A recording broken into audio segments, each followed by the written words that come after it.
सर्वांना नमस्कार। आज आपण एक वेगळी चांगली अशी माहिती घेणार आहोत। आपल्याबरोबर सिनियर प्राध्यापक, वरिष्ठ प्राध्यापक मिलिंद सरदेसाई सर आहेत।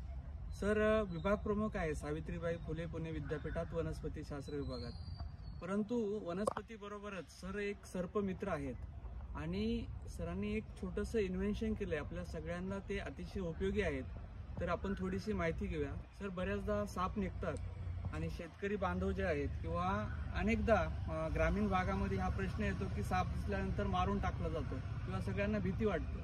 तर तो पकडायचा कसा किंवा गावामध्ये असं आपल्याला हे डेव्हलप करण्यासाठी कसं करता येईल किंवा प्रत्येक ग्रामपंचायतमध्ये अशी 2-4 बनवून ठेवता येतील का? तर आपण त्याच्याविषयी थोडी माहिती द्या। एखाद्या ठिकाणी साप आला किंवा अडचणीच्या ठिकाणी असेल तर हात लावून पकडायची अजिबात गरज नाही। बऱ्याच वेळेला हात लावून पकडण्यातच धोका होतो आणि त्याच्यामध्ये दगा होऊ शकतो। तर त्याच्यासाठी तुम्ही 6 इंची 4 इंची व्यासाची जी प्लास्टिकची पाईप आहे, PVC पाईप आहे, त्याचा 1 मीटरचा तुकडा घ्या। तो दोन्ही बाजूनी आपण केलं इथे, हे दोन्ही बाजूनी एका बाजूने तो पूर्ण पॅक करून टाका, सील करून टाका आणि दुसऱ्या बाजूने बसेल असं करा। त्या पाईपवर काही छिद्र पण करा की जेणेकरून त्या सापाला श्वास घेता येईल, आतल्या हवा मिळेल आणि हात न लावता तुम्ही साप पकडू शकता। त्याला एक हँडल ठेवा त्या पाईपला, एकदा ते झाकण लावलं की साप आत राहील आणि मग तुम्ही त्याला सुरक्षित स्थळी सोडू शकता। तर सर थोडं प्रात्यक्षिक जमिनीवर करून दाखवा ना, म्हणजे पाईप कसा ठेवायचा आणि आपल्याकडे साप आहे असं समजूया आपण, पण तो कसा आत जाईल जरा थोडंसं प्रात्यक्षिक जमिनीवर दाखवा। साप शक्यतो करून एखाद्या कोपऱ्याच्या बाजूनं किंवा बाजूनं कुठल्याही ह्याच्यात अडचणीच्या ह्याच्यातूनच जात असतो।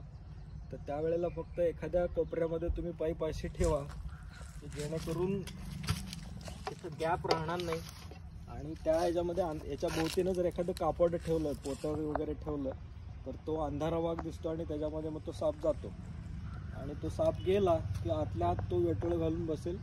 वरच्या बाजूने तुम्ही झाकण फक्त लावा असं, आणि एकदा झाकण लावलं पूर्ण व्यवस्थितपणे की त्याच्यातून तो बाहेर येणार। सरांनी सांगितल्याप्रमाणे या पद्धतीने आपण हे करायचं आहे, झाकण लावायचं आहे आणि नंतर सर काय करायचं, मग सोडून द्यायचं? नंतर त्याला ते झाकण व्यवस्थित लागलं याची खात्री करायची।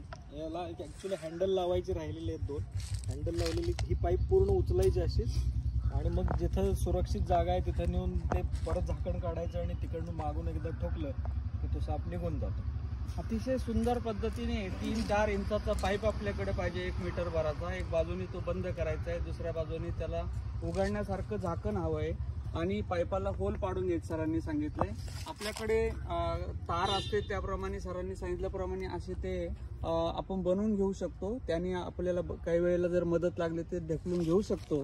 परंतु साप पकडण्यासाठी हे अतिशय सुंदर असं इन्व्हेन्शन आहे सरांचं। प्रत्येक गावामध्ये, ग्रामपंचायतीमध्ये, सोसायटीमध्ये हे बनवणं आवश्यक आहे।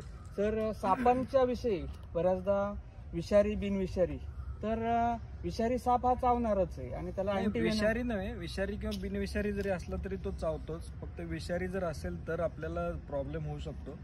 म्हणून प्रत्येक वेळेला हात लावून पकडायची गरज नाही।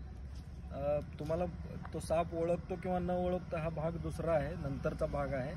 पण साप आहे म्हटल्यानंतर हात लावायची गरज नाही। कोणी येऊन आपल्याला हात लावलं तर आपल्याला बरं वाटेल का? तर अजिबात नाही। तसं सापात सुद्धा असतं किंवा कुठल्याही प्राण्याचं तसं असतं आणि त्यामुळे विनाकारण हँडलिंग जे आहे ते करू नये। हिरोगिरी तर अजिबातच करू नये आणि बरेचसे खेळू नये सापाबरोबर। तर त्याच्या ह्यानं तो जात असतो, त्याला तुम्ही फक्त मार्ग द्यायचा की ह्या ह्याच्यात जा बाबा, तर तो जातो आणि फार घाबरून आणि हे करून जायची गरज नाही। सगळ्यात महत्वाचं आहे की उत्साह आणि हिरोगिरी अजिबात करायची नाही। जे काही करायचंय तुम्हाला ते शांत डोक्यानं करायचंय। तो त्या पाईप मध्ये साधारण आपल्याकडे कुठले विषारी साप भेटतात? आपल्याकडे कोब्रा म्हणजे नाग आहे, घोणस आहे, फुरसं आहे, मण्यार आहे आणि दक्षिणेकडे जर तुम्ही गेला तर तुम्हाला किंग कोब्रा मिळू शकतो आणि कोरल स्नेक म्हणून एक आहे, तो पण विषारी मानला जातो। पण मी म्हणतो की विषारी आणि बिनविषारी या भानगडीत न पडता त्याला हात लावूच नाही। कुठलाही धामण जरी असेल तरी हात लावायचं किंवा पकडून त्याच्याबरोबर खेळायची गरज नाही। आपल्या वेगवेगळे कौशल्य असायलाच पाहिजे, परंतु निसर्गामध्ये काम करत असताना, शेतीमध्ये काम करत असताना, जंगलात काम करत असताना, खेडोपाडी काम करत असताना आपल्याला सर्पाविषयीचं ज्ञान, सर्पांचं संवर्धन करणं आवश्यकच आहे. परंतु त्याचबरोबर त्यांचं व्यवस्थापन किंवा त्यांचं हे करताना, आपण हँडलिंग करताना काय काळजी घ्यायला पाहिजे आणि ते न मारता आपल्याला अशा पद्धतीचं एक छोटंसं इन्स्ट्रुमेंट म्हणूया किंवा आपण त्याला इक्विपमेंट म्हणूया, हे कसं बनवता येईल हे बघणं आवश्यक आहे. या ठिकाणी प्राध्यापक मिलिंद सरदेसाई सर जे आहेत, हे अनेक वर्षापासून साप पकडतात, लोकांना मदत करतात, घरांमध्ये, ऑफिसमध्ये, कार्यालयांमध्ये, निसर्गामध्ये हे मोठं काम त्यांचं वनस्पतीबरोबर वनस्पती संवर्धन, वनस्पती ओळखण्याचं काम ते करतातच. परंतु ते सर्प जे आहेत मित्र म्हणूनही काम करतात. सर, आपण आला तिथे ही चांगली अशी माहिती दिली. खूप खूप धन्यवाद सर. धन्यवाद.